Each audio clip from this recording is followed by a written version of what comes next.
Pagka-more ko sinimulan ko na bawasan ng 0.30 mm yung intake kasi magninipis ako ng base gasket. Binarena ko muna yung mga gedli niya para makapasok sa loob si Carving Irving. At pinag-i-spin mo ban sa mukha yung Detroit. Tinabas ko na rin yung dalawang wingman ng Detroit. Pabigat lang kasi sa team. 2G na lang yung haabulin kaya pinagbabawas ko na yung mga bukol-bukol sa loob. Nalagyan ko siya ng mga amats. Panay kasi half step ni Carving Irving. Nalaliman ko na rin yung sa intake tsaka exhaust. Binakbak ko lang yung mga bukol-bukol para mahabol yung 2G. Nilagyan ko na ng grasa yung mga gedli niya para di lumusot yung tubig pag nag-compression ratio. Pagkasalpa ko ng piston, sinet ko na yung deck height niya. Ginawa ko siyang 2.44 kasi pinlas ko na yung gasket. At daan-daan pinunasan yung sobrang grasa para di magalaw yung deck height. Naglalagyan ko na ng grasa yung surroundings para mapatong na yung fiber. Yung 1 ml katumbas ng 1 cc. Kada load ng injection naglalaman ng 5 ml. Nakaisa na ako at yung pangalawa minatira 1.1 ml. Kaya no-rim siyang 8.9 cc. Napakalaking volume na nun para sa piston deck. Kaya bababa talaga compression ratio niya. Sa cylinder head volume niya naman nakaubos ng isang load ng injection. At sa pangalawang load minatirang 0.1. Kaya yung cylinder head volume niya 9.9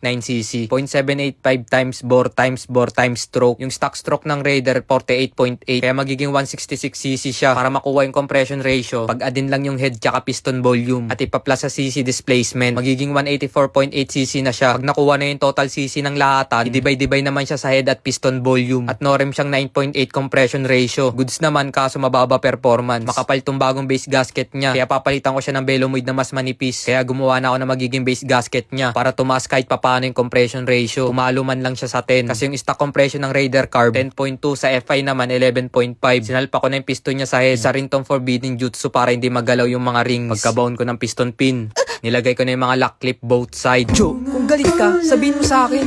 Ano ba gusto mo? Optimum Pride?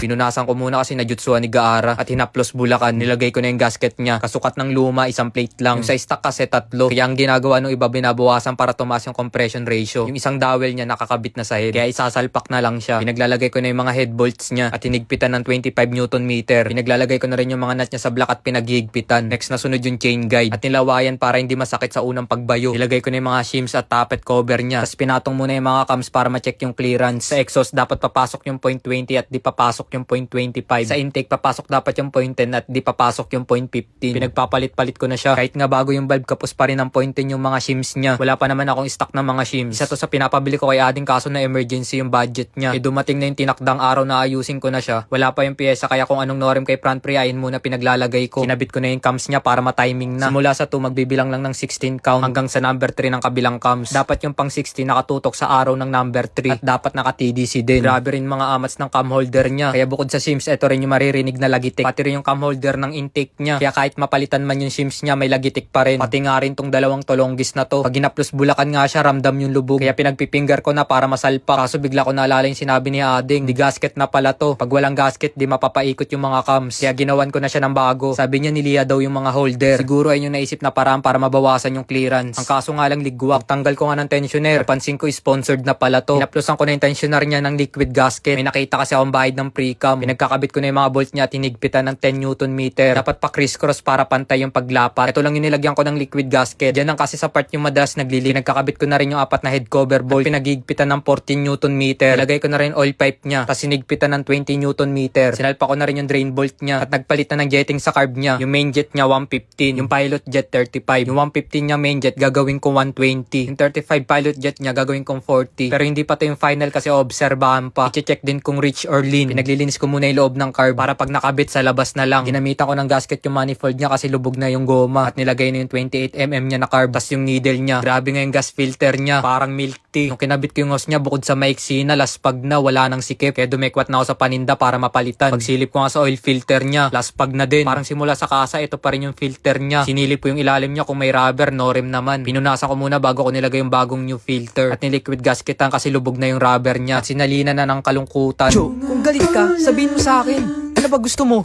Optimum Pride?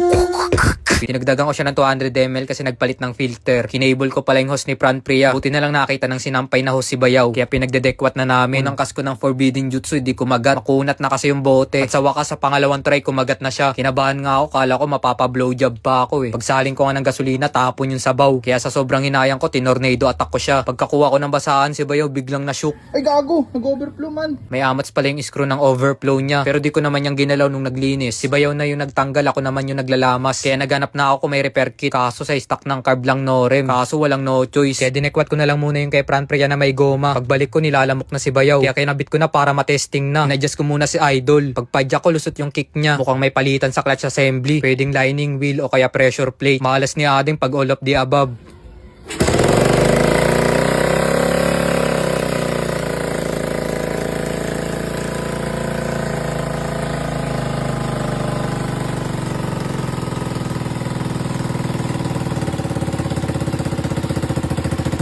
Pangit ya. It's alive! Damang-dama nga yung lagitik niya. Pag tinest drive niya to at nalibadbaran siya sa lagitik, mapipilitan yun mang hold up para pampalit ng head at pambili ng shims. May amats na talaga yung copper washer niya. Sana bukas may mahanap ako sa brake hose. Kung hindi, maliligo siya sa 1101. Pag biglang bomba ko, bigla siyang namatay pero normal lang yun sa naka 28mm.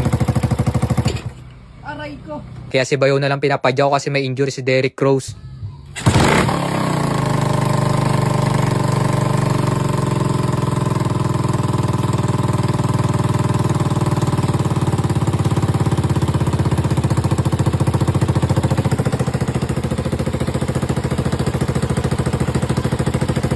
Bukas ko na lang itotono yung carb niya kasi bukod sa malamok na Tom Goods